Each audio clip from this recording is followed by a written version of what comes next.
4년 6개월 만에 드디어 금리 인하를 시작을 하게 되는 것 같습니다. 채권하시는 분들한테는 지금이 정말로 안정적으로 부를 좀 크게 늘릴 수 있는 좋은 기회가 드디어 도래한 것 같습니다. 여러분 자금이 혹시나 여유 자금이라고 하면은 꼭 채권 투자하실 필요 없어요. 그런데 정말로 나의 삶을 위해서 정말 소중한 돈이고 나중에 집도 사야 되고 나의 노후도 해야 되는 이런 자금 같은 경우는 꼭 채권으로 여러분 자산을 운용하시길 바랍니다. 금리 인하기에 저와 같이 채권으로서 우리가 제대로 한번 소중한 자산을 운용해보는 시간을 가졌으면 좋겠습니다.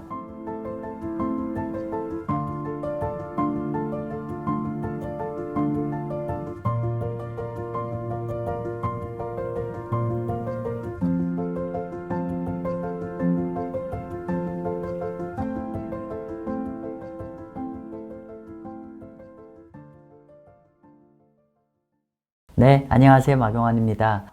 최근까지 거의 지난 한 달 동안에 굉장히 시장이 크게 업앤다운이 많아지고 변동성이 굉장히 커지고 있습니다. 그죠? 아마 되게 혼란스러우실 거예요. 한 1, 2주일 전엔 경기 침체, 또 지금은 또 시장도 계속 회복되고 이렇게 왔다 갔다 하면서 많이 혼란스러우실 텐데, 우리가 이 변동성 큰 장에 우리 여러분의 투자의 어떤 미션, 목표는 첫 번째 수익을 잘 지키는 것. 또 우리가 금리 인하를 한다고 해서 그냥 일자로 쭉 금리 내리지 않을 거 절대로 그렇지 않습니다. 그냥 시장이 또 굉장히 좀 다양한 변동성을 움직일 텐데, 이런 채권 시장에 어떻게 보면 위기와 기회가 동시에 상존하는 상황이 될 건데, 이 상황을 손실의 리스크는 최대한 제가 막는 데 도와드리고, 또 반대로 기회가 되는 부분들은 제가 기회를 여러분의 투자 수익으로 연결 드릴 수 있게 앞으로 한 3개월은 제가 여러분을 최대한 좀 도와드리도록 하겠습니다. 4년 6개월 만에 드디어 금리 인하를 시작을 하게 되는 것 같습니다. 거의 약 한 5년 만에 이제 금리 인하가 들어가는 것 같아요. 채권을 얘기할 때 가장 본질적으로 얘기하면 채권 언제 좋아요? 라고 하면은 큰 그림에서 얘기하면은 금리 인하할 때가 좋은 거잖아요. 금리 인하할 때가 드디어 도래를 하게 됐고, 이런 타이밍에 제가 여러분과 같이 채권의 전성시대를 같이 할 수 있게 돼서 너무 반갑고 좋습니다. 그러니까 금리 인하를 본격적으로 했던 사이클은 벌써 한 15년 된 것 같아요. 2007년, 2008년 이때입니다. 그러니까 리만 사태 전에 정책금리가 한 5%까지 올랐다가 리만 사태 그 직전 금리 쭉 내려서 그랬던 상황인데, 그때는 제가 외국계 운용에 근무를 했거든요. 프랭클린 템플턴이라는 회사에 근무를 하던 시즌이었습니다. 그러다 보니까 이제 제가 그때 기억나는 게 굉장히 큰 VIP예요. 그때 그 당시에 그분이 주식 쪽 자산을 갖고 있었어요. 2007년 초반에 그분을 좀 만나서, 그분이 자산가가 주식을 다 갖고 있었던 분인데 결론은 상당 부분의 자산을 채권으로 돌렸죠. 그러니까 경기가 좀 둔화될 리스크, 그리고 금리 인하 리스크, 포트폴리오의 상당 부분을 이제 국채 쪽으로 돌렸습니다. 금리 인하되고 경제 나빠져서 국채 펀드 수익률은 한 20% 정도 났습니다. 그래서 한 20% 났는데, 중요한 건 한번 생각을 해보자는 거죠.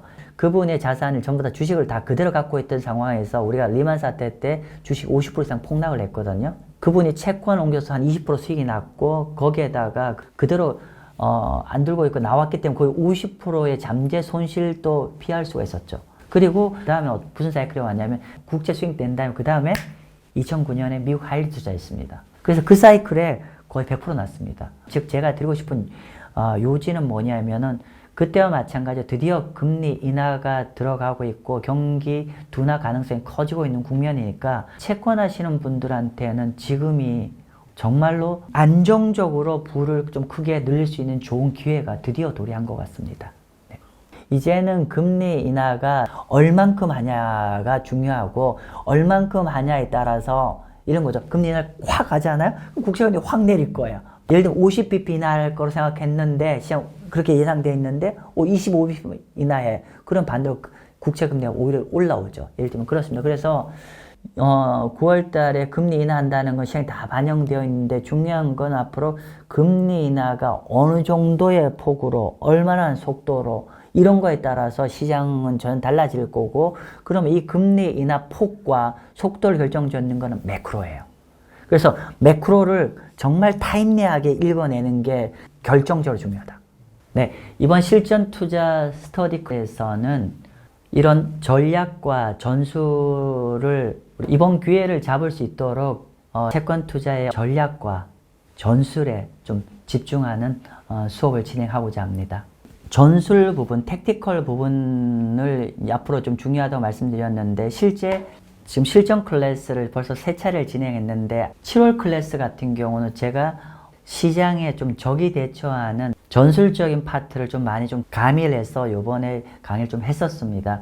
이런 겁니다. 변동성이 커진다는 거는 전문 투자자들한테는 정말 좋은 투자 기회가 되는 겁니다. 일반인들한테는 변동 커지는 게 너무 무서운 거지만은 전문적 투자하시는 분한테 좋은 기회가 되는데 실제로 요번 7, 8월 달 클래스에서는 제가 그런 어떤 전술적 대응할 수 있게 많은 가이드를 드렸었고요. 지금 화면에 나올 텐데 실제로 제가 7월 하순부터 8월 초까지 전술적인 대응을 할 수 있게 도와드렸던 사례인데 실전 클래스를 하게 되면 일주일에 한 번 정도 저를 만나시는 거거든요. 근데 그 사이 시장은 계속 움직이잖아요. 그럼 여러분 입장에서는 그런 사이사이 움직이는 것들에 대한 적이 대처가 필요한 거고 그래서 제가 그 중요한 타이밍마다 지금 화면을 보시면 타이밍마다 제가 저기 레포트를 좀 이렇게 제공을 했습니다.